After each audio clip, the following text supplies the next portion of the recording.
Hi, I'm Lesley-Anne Scorgie. I have with me Kate and Donnovan.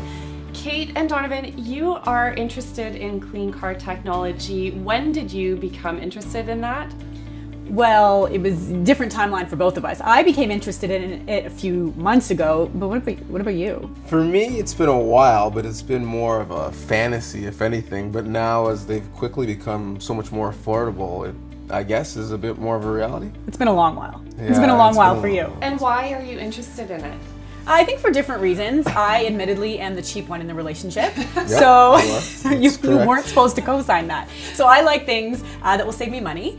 Obviously, it goes without saying that I appreciate anything that's good for the environment. And we test drove a Tesla, and they're sexy cars. Like, I think there's this notion out there that anything environmentally friendly maybe just looks a bit less sexy than the alternative, but they're nice cars. Yeah, and I think if we can, want to do our part environmentally, and now it's come to a place where the scale has come around where you can do it and not pay an arm and a leg, and there's that moral feeling, like, you know, when you don't recycle something, you feel like it's so easy, I should have. Well, now driving an e-car is so easy that you really should. That's a good point. And what does the future of clean car technology look like for you? How much time do you have? Like, I mean, I think whether it's you know, an e-car or an autonomous car or something that's one and the same, they're going to be more and more readily available. And we got here in an Uber, and 4 or 5 years ago, we would have thought that's crazy that we would get in someone else's stranger's car. Yeah, but it's so much better for the environment. We talked about the fact that you know, when we were kids, we would have like Pearlie's maps and these big books where Do you remember those? we'd look up like Go down the grid? A16, Yeah. like, and this is how you got to wherever. So the fact that you have like a GPS in your dash, everything has come so far. Yeah. But engines haven't come so far. Like, the combustible engine was in 1846. Gasoline engines were 1950. Look at you, stats man. Well, I'm just saying, it's so, like, there's more new technology in our shoes right now than in our cars. So when you look at the fact that most countries in Europe are saying that, you know, by 2030, everyone will be selling at least electric cars, and, you know, in Asia they're even farther advanced.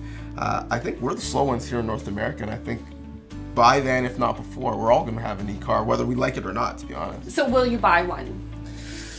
Well, I mean, fingers crossed. If the price is right, Yeah. I think. We got married semi-recently. We want to have a kid eventually, and those are, you know, big costs, but we would like to buy one if the price is right. But I think, you know, and you mentioned the kid also, and trying to be, you know, role models, I think it would set a good example to bring a kid, you know, up in a world where we're doing our part. And I'm not just trying to guilt This is you the way into he it. justifies the car purchase. If it's morally, you know, a morally positive thing for the child, we should do it. But in all honesty, we have like lots of financial goals. Yes. And we'd like to get one and get into that market. So it is, I guess, something that's out there for us to kind of financially strive for, Yes. and that'll be fun. Have you considered alternatives to making a large zero-emission vehicle purchase, but still being involved somehow in clean car technology?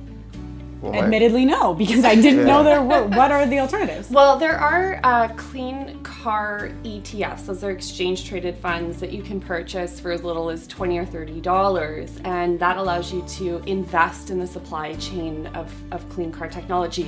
What about other types of alternative investments? Have you thought of any?